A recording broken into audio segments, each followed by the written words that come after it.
Warahmatullahi wabarakatuh. Innal hamdalillah nahmaduhu wa nasta'inuhu wa nastaghfiruh wa na'udzu billahi min shururi anfusina wa min sayyiati a'malina. May yahdihillahu fala mudilla lahu wa may yudlil fala hadiyalah. Wa asyhadu an la ilaha illallah wahdahu la syarikalah wa asyhadu anna Muhammadan abduhu wa rasuluh. Ya ayyuhalladzina amanu taqullaha haqqa tuqatih wa la tamutunna illa wa antum muslimun. Ya ayyuhan nasu taqu rabbakumul ladzi khalaqakum min nafsin wahidah wa khalaqa minha zawjaha wa batha minhuma rijalan katsiran wa nisaa'a wattaqullaha alladzi tasaaluna bihi wal arham innallaha kana 'alaikum raqiba. Ya ayyuhalladzina amanu taqullaha wa qulu qawlan sadida yuslih lakum a'malakum wa yaghfir lakum dhunubakum wa may yuti'illaha wa rasulahu faqad faza fawzan 'azima. Amma ba'd. Fa inna asdaqal hadithi kitabullah wa khairal huda huda Muhammadin sallallahu alaihi wasallam wa syarral umuri muhdatsatuha wa kullu muhdatsatin bid'ah wa kullu bid'atin dalalah wa kullu dalalatin finnar. Pertama-tama mari kita panjatkan puji syukur kehadirat Allah Subhanahu wa taala yang telah melimpahkan kita kesehatan sehingga di malam hari ini kita masih diberi kesehatan oleh Allah Azza wa Jalla bisa berangkat menuju mushola ini, dan semoga apa yang kita usahakan duduk kita di masjid ini dinilai ibadah oleh Allah Azza wa Jalla. Amin alamin. Salawat dan salam marilah kita curahkan pada junjungan besar Nabi Muhammad sallallahu alaihi wasallam, pada keluarganya, sahabatnya serta baginda sampai akhir zaman. Semua orang tahu yang namanya besi. Besi semua orang tahu, namun nggak tahu harganya karena bukan pedagang besi. Kalau yang tahu terkadang adalah tukang bangunan, biasanya harga besi tahu. Tadi saya googling harga besi itu, kalau yang ukuran 13 mm itu harganya 113.500, berarti panjangnya sekitar 12 meter, harganya 113.500. Kalau besi bekas pinten? Ya orang ngerti. 4.000, ya ada yang 4.000. Kalau yang super itu sekitar 5.350.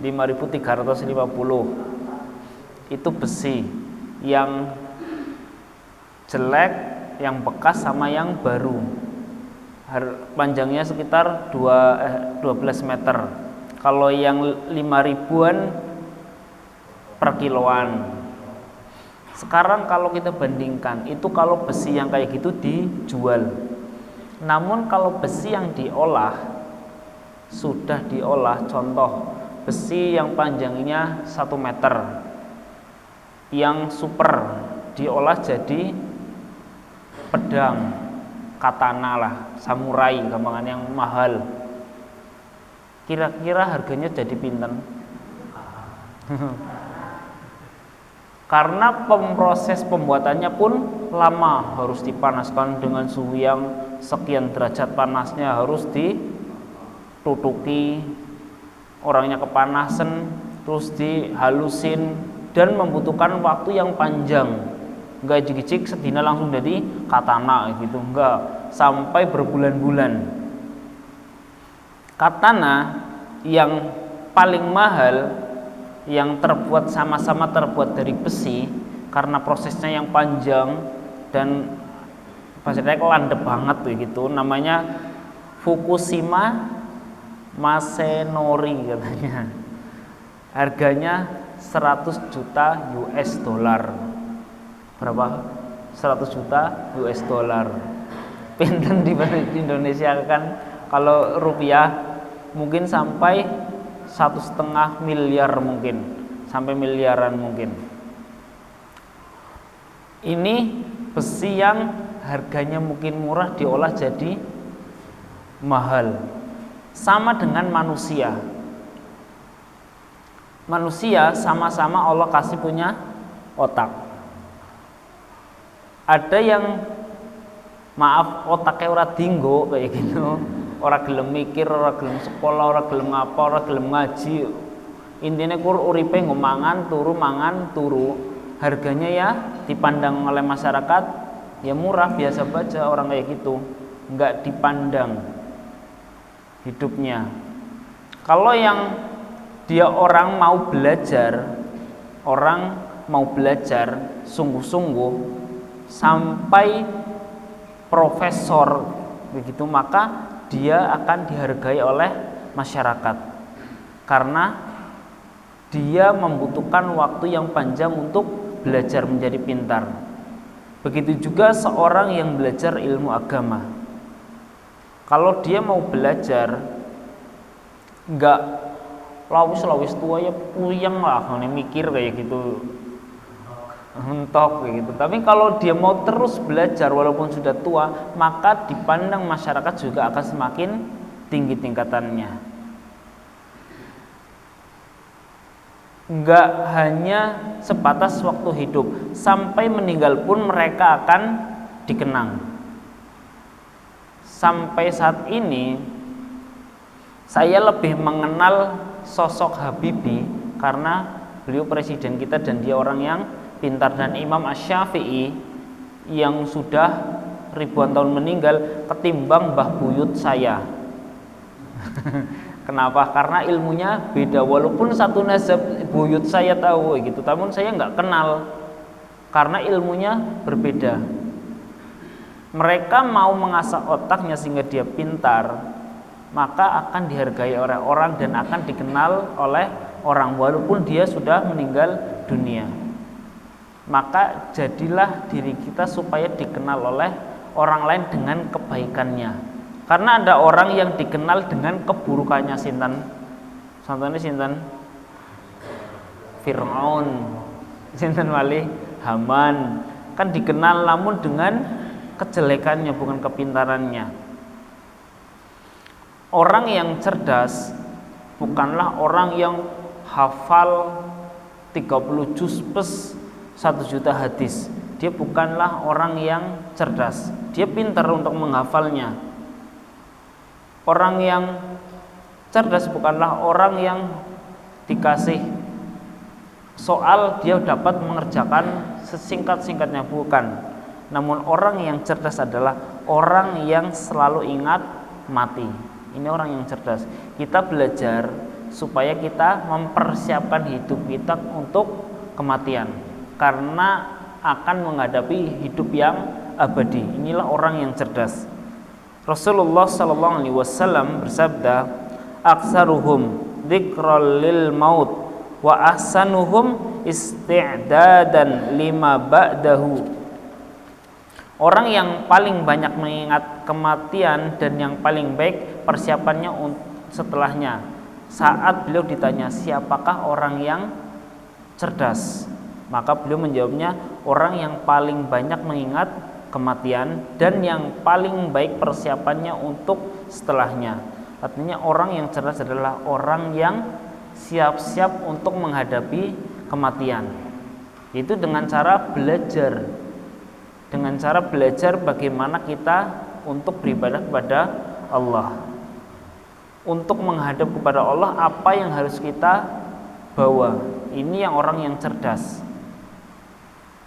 Dan bagaimana juga cara kita agar dapat memaksimalkan bulan Ramadan yang akan besok kita hadapi. Serta cerdas memanfaatkannya untuk meraup pahala yang banyak, sebanyak-banyaknya. Makanya kita akan membaca, tadi judulnya adalah Amalan Ramadan.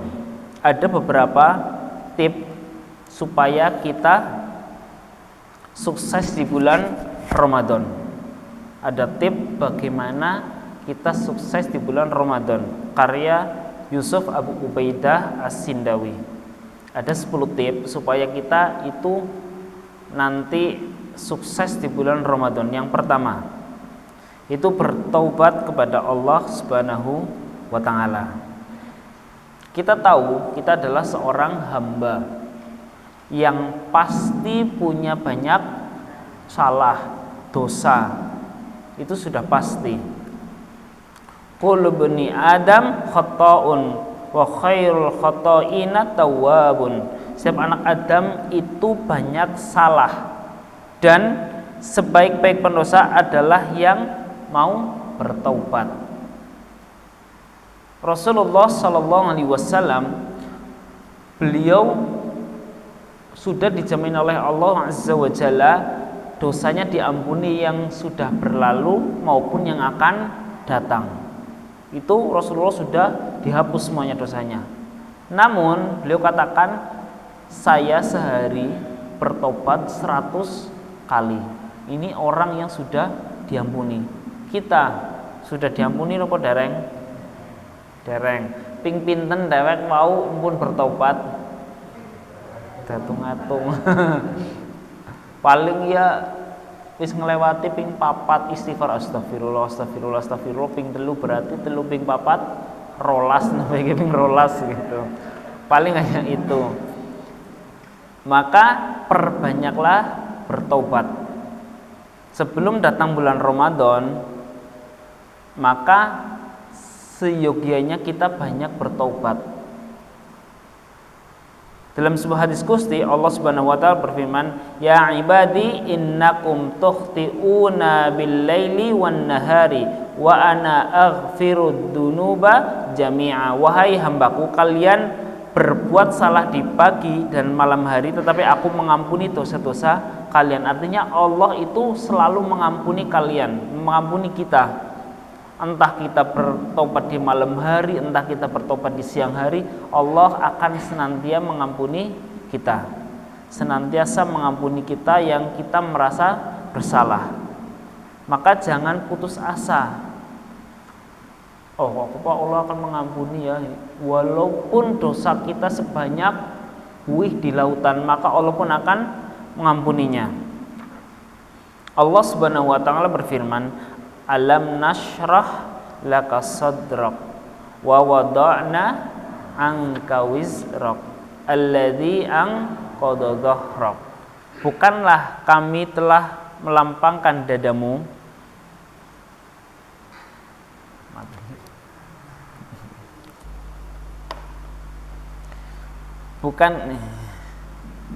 Bukankah kami telah melapangkan dadamu, hai Muhammad, untukmu, dan kami telah menghilangkan beban dosa-dosamu yang memberatkan punggungmu.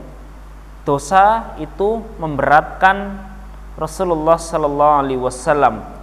Namun Allah sudah mengampuninya, sehingga Rasulullah itu merasa ringan dengan diampuninya dosa-dosa.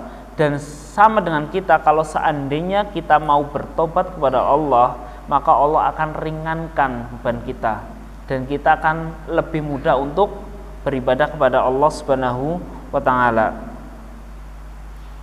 Ya ayyuhan nas tubu ilallahi wastaghfiruhu fa inni atubu fil yaumi mi'ata marrah. Wahai manusia, bertobatlah kepada Allah dan mohonlah ampun kepadanya, karena aku bertobat dalam sehari sebanyak 100 kali. Ini Rasulullah Sallallahu Alaihi Wasallam.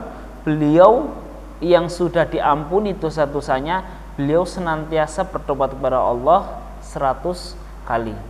Hanya dengan mengucapkan, jadinya mudah di lisan, astagfirullah, astagfirullah, atau dalam riwayat astagfirullah wa atubu ilaik, astagfirullah wa atubu ilaik. Hanya itu.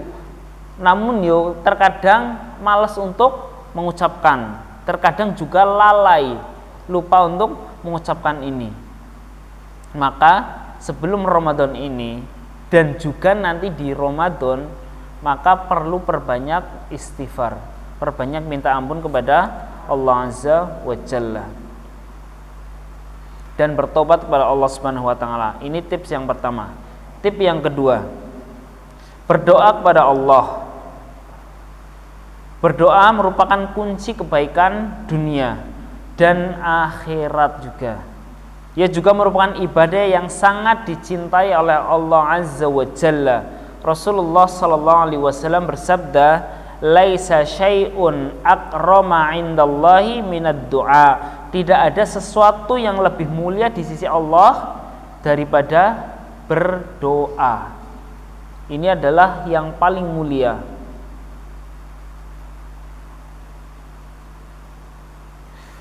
Berdoa untuk apa? Yaitu berdoa supaya pertama dipertemukan dengan bulan Ramadan. Kita nggak tahu kita besok bisa berjumpa dengan Ramadan atau tidak. Mungkin kemungkinan nanti kan hari Jumat, besok kan hari Jumat, sekarang sudah hari Jumat berarti. Sekarang sudah hari Jumat. Besok sidang isbat. Berarti kalau seandainya puasa urung lebaran. Puasanya hari Sabtu, berarti besok sudah masuk. Ba'da maghrib sudah mulai Ramadan. Kalau seandainya hari Ahad, berarti masih ada 2 hari, sekarang dan besok. Dan kita belum tahu kita akan menemuinya atau tidak. Dan kita sudah berdoa jauh, belum tentu Allah akan kabulkan. Maka kita terus berdoa semoga Allah Subhanahu wa taala mempertemukan kita dengan bulan Ramadan. Karena saya punya saudara yang dia sudah nantikan ibadah haji. Daftar kalau nggak salah tahun 2010. Tahun 2010. Sepupu, hitungannya sepupu saya, namun beliau sudah lebih tua. Saat beliau daftar nunggu 10 tahun. Tahun 2011 berangkatnya tahun 2020. Harusnya 2020. Sudah nunggu lama-lama, tahun 2020 masuk yang namanya Covid. Akhirnya ditunda lagi. Sudah ditunda-tunda. Akhirnya ditunda setahun ditunda lagi 2 tahun. Tahun 2022 mau berangkat. Mau tinggal berangkat dibatasi umurnya, dia sudah 60 ke atas. Akhirnya nggak jadi berangkat lagi. Dia tetap bertahan, ya muka-muka bisa berangkat, berdoa terus. Dia berdoa terus. Masa Arab kayak gitu sudah daftar jauh-jauh nggak jadi berangkat. Teman-temannya sudah ngambilin uangnya lagi, ada yang sebagian udah ngambil uangnya karena wis orang kadang mangkat gitu. Akhirnya dia tetap bertahan dan berdoa semoga dikabulkan. Ternyata alhamdulillah tahun 2023 sudah nggak ada pembatasan usia. Akhirnya umur 60 ke atas boleh berangkat. Akhirnya 2023 mau berangkat. Mau berangkat kalau nggak salah hari Sabtu. Malam Sabtunya ngadakan syukuran. Alhamdulillah mau berangkat. Ba'da Isya mau syukuran, ba'da maghrib masuk rumah sakit. Qadarullah wa masya'a fa'al. Besok berangkat, sebelum berangkat beliau meninggal dunia. Sudah menunggu lama, nggak ada yang tahu. Dia sudah menginginkan dari dulu. Barang besok mau berangkat, besok ternyata malamnya meninggal dunia. Dia nggak tahu. Mungkin ini yang ditakdirkan oleh Allah Subhanahu wa taala. Dengan menunggunya dia mendapatkan pahala haji tanpa dia harus berangkat haji. Dan kita juga sama, mungkin kita nggak tahu kita mau bisa sampai ke bulan Ramadan atau tidak. Dan kalau kita sudah niatkan dan Allah nggak sampaikan, bisa jadi kita mendapatkan pahala bulan Ramadan tanpa kita datang di bulan Ramadan. Yang penting kita sudah ada niat dulu. Yang pertama adalah berdoa supaya dipertemukan dengan bulan Ramadan. Allahumma balighna Ramadan, ya Allah pertemukanlah aku dengan bulan Ramadan. Kalau nggak bisa bahasa Arab, ya wis bahasa Indonesia, ya Allah semoga bisa berjumpa dengan bulan Ramadan. Maka perlu banyak berdoa. Yang kedua adalah berdoa meminta kekuatan dan kemudahan dalam beribadah di bulan Ramadan. Karena mungkin ada sebagian orang yang mereka pas bulan Ramadan ternyata harus sakit. Dan nggak bisa ikut puasa bulan Ramadan. Padahal kepengen banget puasa bulan Ramadan. Dan ternyata nggak bisa puasa, dan ini bisa jadi kerugian bagi sebagian kaum muslimin. Maka berdoa supaya besok di bulan Ramadan dipertemukan oleh Allah Subhanahu wa taala dan disehatkan, bisa mengikuti bulan Ramadan dengan beribadah dengan baik. Dan yang ketiga adalah berdoa meminta amal ibadah kita diterima dan diberi pahala oleh Allah Subhanahu wa taala, sebab tidak ada jaminan amal ibadah kita diterima oleh Allah Subhanahu wa taala.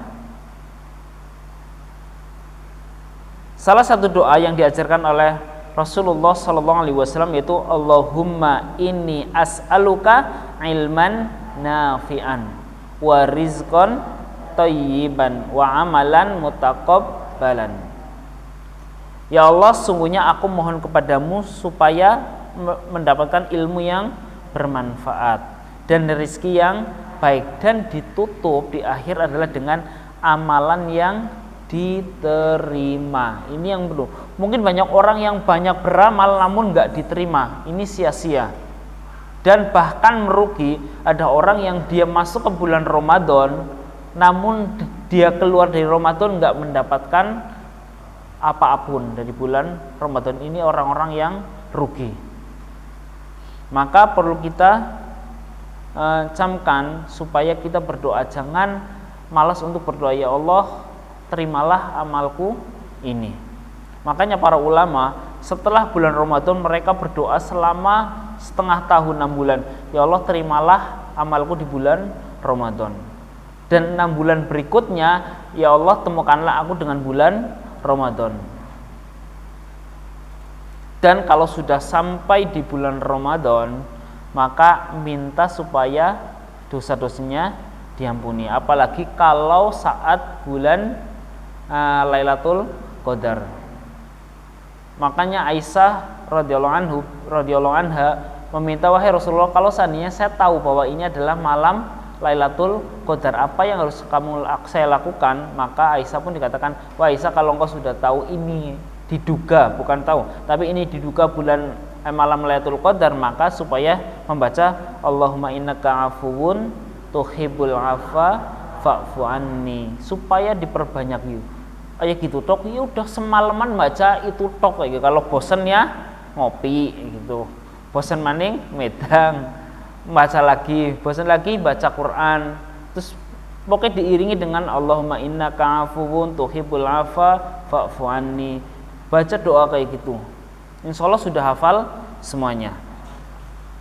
Dan yang ketiga, melatih diri untuk beribadah. Hasan al-Basri, beliau berkata, sungguh Allah menjadikan bulan Ramadan itu perlombaan untuk para hambanya agar mereka berlomba-lomba dalam ketaatan untuk meraih ridhonya. Diibaratkan oleh Hasan al-Basri, Ramadan itu adalah perlombaan. Kalau yang namanya lomba nggak ada ancang-ancangnya, nggak ada pemanasannya, ya mereka akan gagal, sulit gampangannya. Orang tahu melayu, jika-jika melayu sprint gitu, kira-kira kepripun? Oh, jungkel.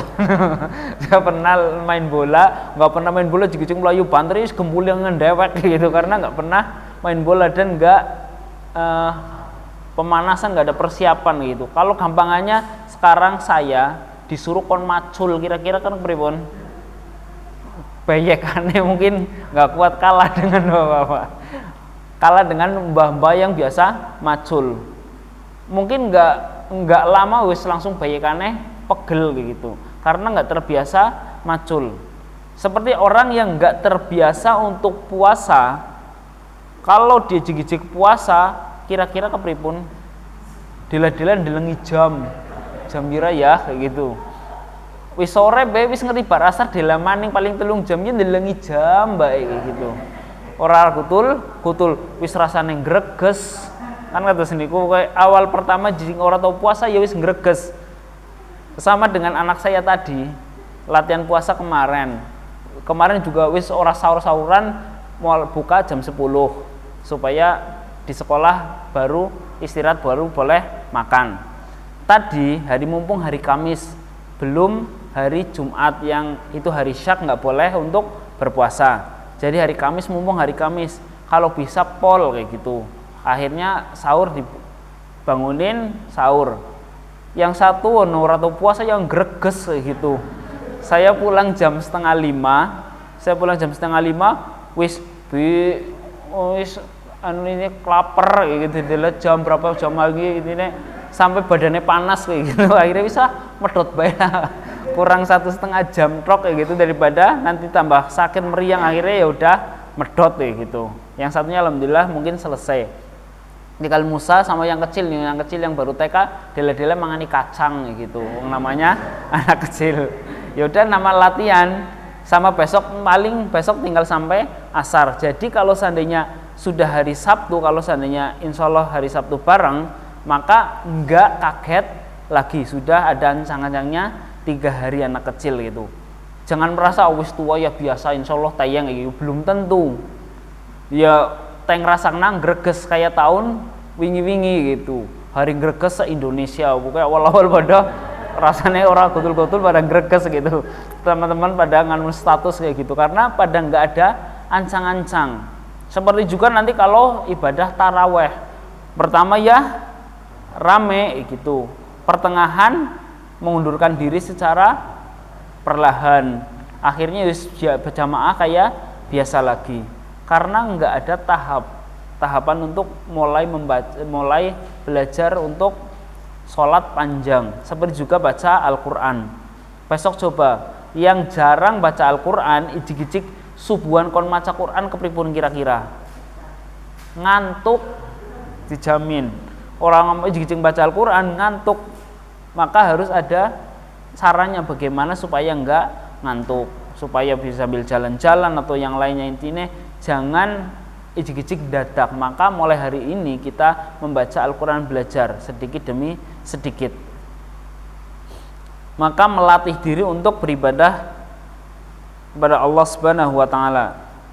Dan Rasulullah sallallahu alaihi wasallam beliau juga mempersiapkan, ini Rasul utusan Allah Subhanahu wa taala yang beliau ketaatannya di atas manusia yang lainnya. Beliau pun mempersiapkan bulan Ramadan, yaitu di bulan Sya'ban. Wa ma ra'aituhu fi syahrin aktsara minhu siyaman fi Sya'ban.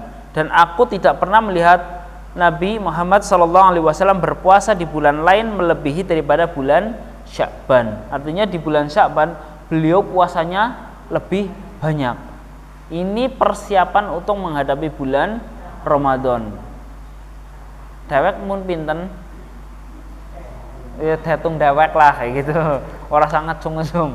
Silakan ngitung dewek berapa kali, dan ini harus ada persiapan. Kalau nggak ada persiapan ya mungkin besok lah persiapan lah latihan puasa sampai asar gitu. Karena nggak boleh hari syak itu nggak boleh untuk puasa sehari penuh, ya latihan sampai asar greges sapora jajal kayak gitu. Maka persiapkanlah untuk menghadapi bulan Ramadan. Dan yang keempat, meluruskan niat dan menumbuhkan tekad bulat. Meluruskan niat dan menumbuhkan tekad bulat. Salah satu wasiat yang berharga Imam Ahmad kepada anaknya adalah, ya bunayya, wahai anakku,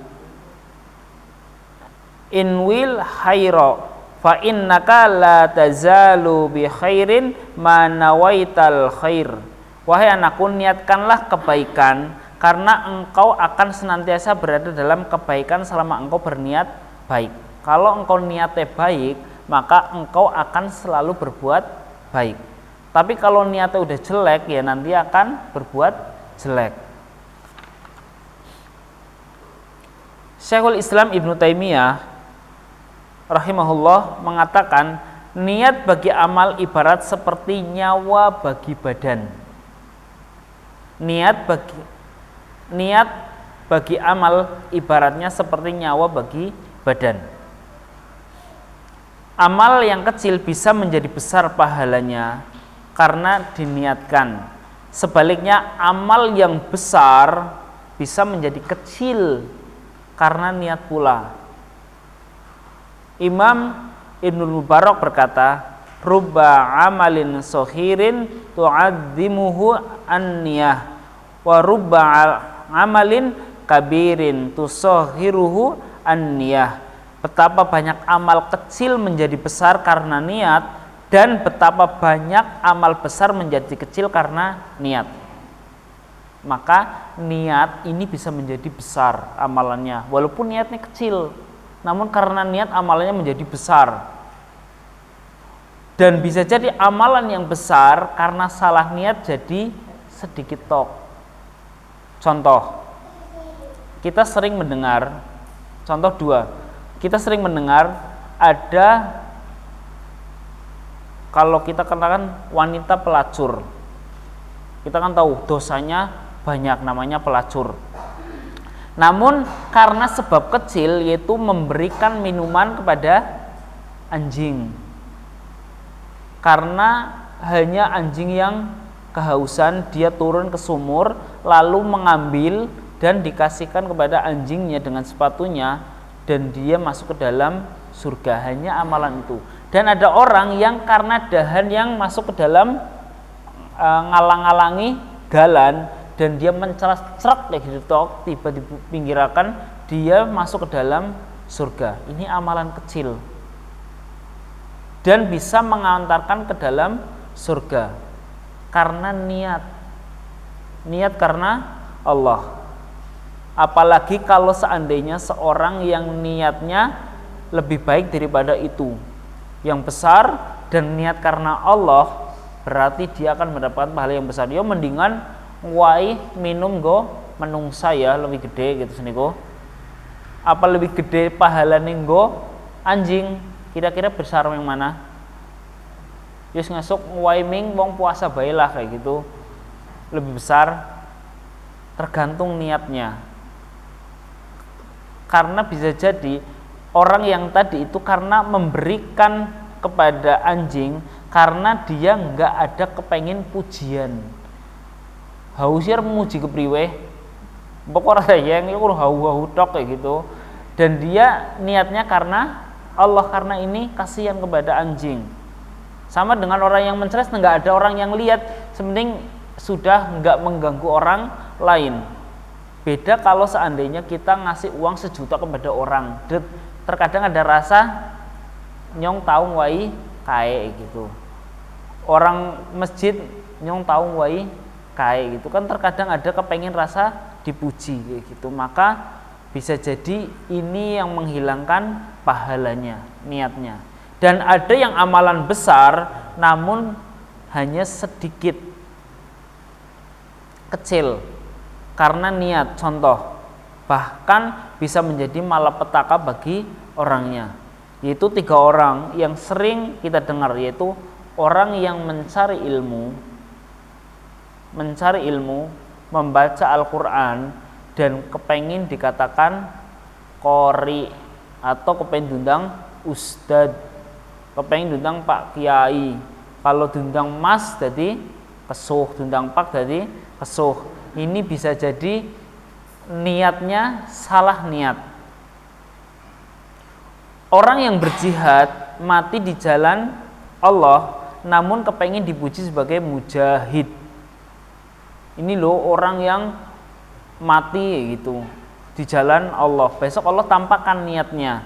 Dan yang ketiga adalah orang yang ngasih uang dimanapun pokoknya dia nyumbang, ada pembangunan apa dia nyumbang, namun kepengin dikatakan dermawan, Pak Fulan loh dermawan, dan ini dia kepengin kayak gitu. Maka amalan yang seharusnya besar dan dia menjadi kecil, bahkan bisa merugikan dirinya sendiri. Maka masalah niat itu sangat penting, apalagi niat di bulan Ramadan.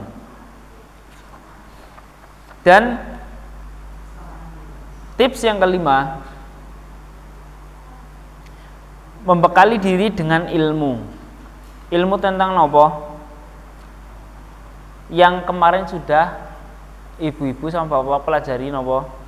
Ilmu tentang fikih puasa. Karena mau menjelang puasa harus tahu mana yang wajib dan mana yang sunnah, mana yang membatalkan puasa dan mana yang tidak membatalkan puasa. Gampangannya, kalau banyak orang yang bertahun-tahun ternyata salah. Contoh, menelan ludah itu batal apa mboten? Menelan ludah, itu puasa lagi panas-panas ngelek itu batal apa mboten? Nah, gitu yang perlu dipelajari. Enggak batal. Sementing aja di sogi rasa wis dikumpul-kumpulakan sogi rasa kecut ya gitu. Maka itu yang membatalkan. Pokoknya kalau seandainya masih belum keluar, maka masih boleh untuk ditelan. Boleh hukumnya. Pokoknya kalau sudah itu tinggal ditelan. Mboten nopo-nopo. Dan masih ada juga yang terkadang masih ada yang berprasangka kalau seandainya wis imsak teso limangan apa ora, masih ada yang kayak gitu. Angsal membuatan angsal. Batasannya nopo?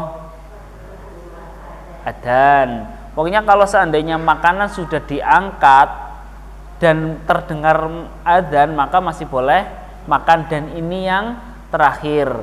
Kalau seandainya diangkat dua-duanya piringnya, kalau sendoknya kepripun? Kabian kayak gitu. Ya berarti yang mau dimasukkan. Kalau piringnya sing nyerap dimasukkan sing sendoknya ya ora ya wis kayak gitu. Lho buka apa? Piringnya kayak gitu. Pokoknya yang mana yang mau dimakan gitu. Pokoknya itu yang terakhir. Wis kayak gitu, kalau nurung minum kepriwe gitu. Minumnya nangis sor kepripun? Boleh napa mboten? Karena masih dalam satu rangkaian dan ini bisa membahayakan, maka tinggal makan terus minum, dan ini yang terakhir. Jangan habis minum dilemaning lah, dilemaning lah, enggak. Pokoknya itu yang terakhir gelak selesai gitu. Itu satu rangkaian. Ini yang harus kita tahu, ilmu yang harus kita tahu.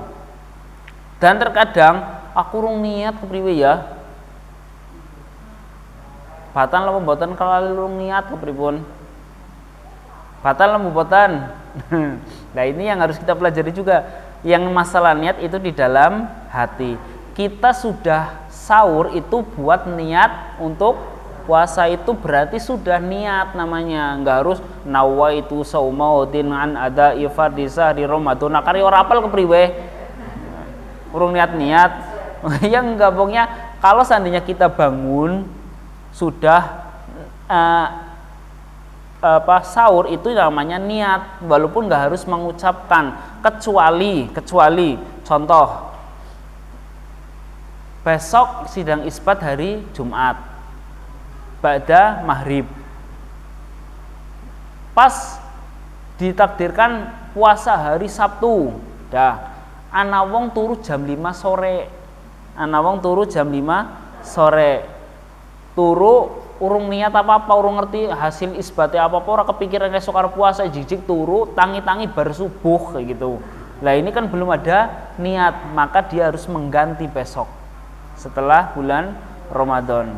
Setelah bulan Ramadan, bulan Syawal baru mengganti, karena belum ada niat, karena harus ada niat di dalam hati sebelum waktu masuk subuh. Boleh dia berarti niat wengi-wengi oleh ya boleh. Contoh sudah makan buka atau setelah tarawih lang esuk arepan sahur jam semene lah. Kita sudah niat sahur saja, arep sahur jam 3 apa jam 4 itu sudah namanya niat. Niat enggak harus saklek di dalam hati ngasuk arep niat, enggak. Niat enggak harus saklek kayak gitu. Yang penting besok kita sudah niat puasa, ya sudah namanya puasa, niat puasa. Dan ini yang harus kita pelajari. Terkadang kan ada orang yang nggak tahu ya gitu, urung niat dia lanjutkan saja. Yang penting sudah sahur yaudah niatkan untuk puasa hari ini. Kalau nggak sengaja makan ya berarti alhamdulillah. Nggak sengaja makan berarti alhamdulillah. Dan ini baru yang ke-5, masih ada yang 5 lagi. Semoga kalau ada kita lanjutkan, kalau enggak ya udah. Mungkin itu sampai itu saja. Sekian, bila banyak kesalahan saya minta maaf sebesarnya. Saya akhiri dengan doa majelis. Subhanakallahumma wa bihamdika asyhadu an la ilaha illa anta astaghfiruka wa atubu ilaik. Assalamualaikum warahmatullahi wabarakatuh.